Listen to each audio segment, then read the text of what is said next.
Okay, welcome back to another episode of Third and 23. I'm your host, Alex, here to bring you week 14 of my college football picks and predictions. If you're new to the channel, I track my ATS standings in the top left. So as you can see, 26 and 20 on the season. That is 56%. Goal has always been 60%. Almost there. Let's see if we can get there in this last week, the last official week of the college football regular season, rivalry week for many teams. So we're going to kick this video off with 3 Big 10 games for you. I'm only going to do videos today, maybe tonight or tomorrow morning, as I am traveling for Thanksgiving. I'll be leaving tomorrow afternoon. So I'm only going to have college football. I'll be doing college football games early, so I won't be able to see final injury reports. So just keep that in mind if you're tailing me, and you might want to wait till final injury reports do come out. So we're going to start this off with Michigan versus Ohio State. Biggest rivalry in sports is what some people would say. Ohio State comes to this game as a 20.5 point favorite, as Michigan has not been able to follow up their national championship season from a year ago. They've had tons of struggles this season, particularly at the quarterback position. Magnified, as you can see there, by that 133rd passing offense yards per attempt for Michigan this season. That is second to last in America.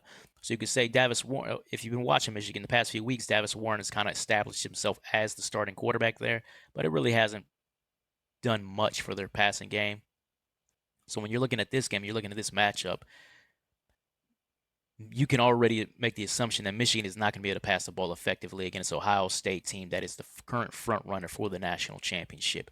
So to stay in the game, to stay within the 20.5, because I think Michigan has no chance of winning, it's all about can Michigan run the ball with Mullings and Edwards. Against the third ranked rush defense in the country, I don't see it. So for me, when I'm looking at this game, I know it's a huge rivalry game and there's going to be a lot of hype around the game. I don't see Michigan's offense being able to move the ball much at all in this game. So now it's all about can Ohio State cover the 20.5? It's about motivation.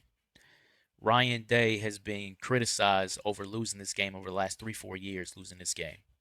Ohio State's been criticized about losing this game over the last 3-4 years among their fan base.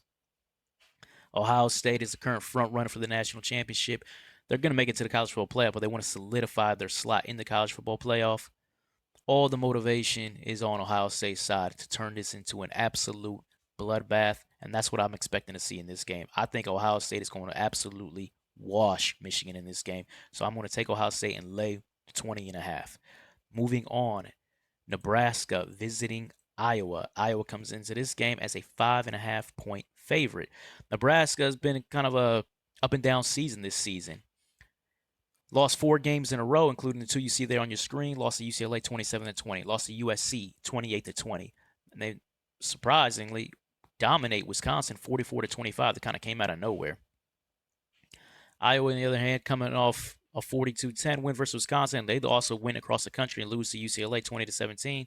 Then they visit Maryland and dominate a bad Maryland football team. For me, when you're looking at this game, it's all about can Iowa jump out early? Because if you guys watch college football, you know Iowa can't pass the ball. So can Iowa jump out early and use a running game to kind of milk the game away?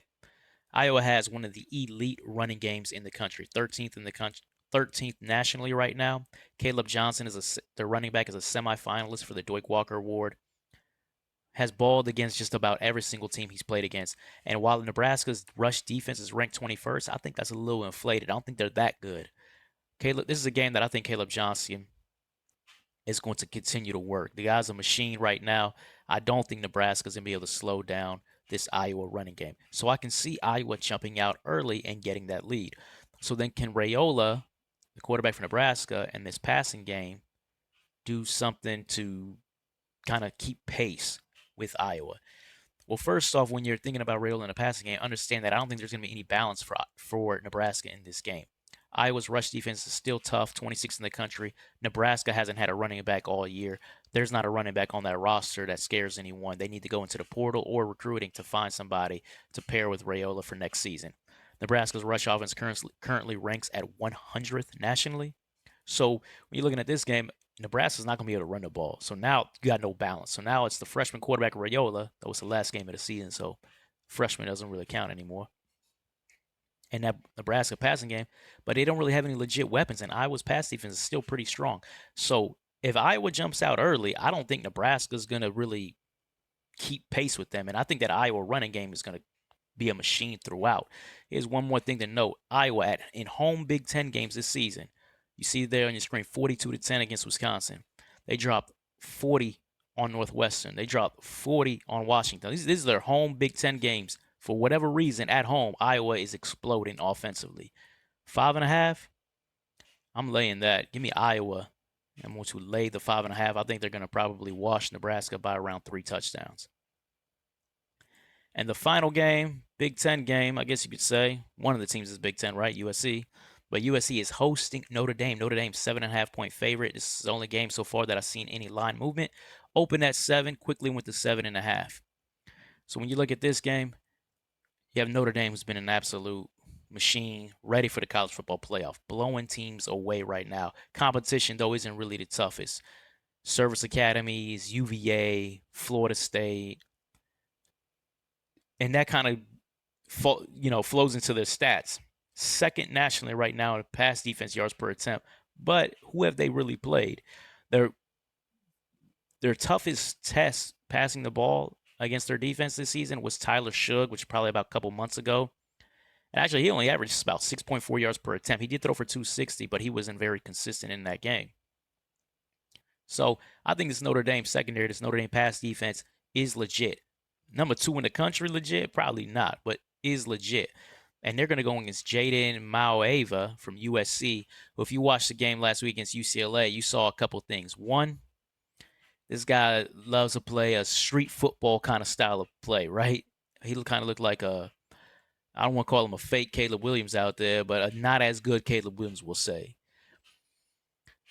I like USC's pass catching options, but I don't really like Mauava in this game, in this matchup against Notre Dame. So I don't like that USC passing offense, currently 84th in the country, to really do much better than that against this Notre Dame secondary. So now it's about USC's defense. USC's defense this season has been a revelation, though people don't really realize that. Much better than they were a year ago. They're probably about middle of the pack defense, kind of middle of the pack pass defense, 43rd against the run. They're tougher than you think. They got a big time safety in that defensive backfield, Kamari Ramsey. But they're going against a Notre Dame offense led by their running game, 11th in the country. Julian Love, Jadarian Prince, Riley Leonard, the quarterback, also running the ball. These guys are crushing teams right now running the football.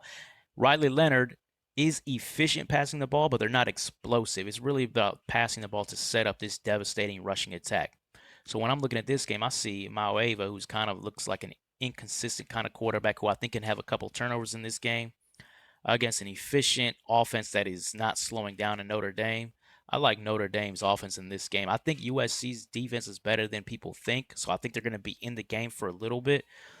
But I think Notre Dame pulls away in the second half and covers that 7.5. I like Notre Dame to cover in the fourth quarter in this game, probably win between 14 and 17 points.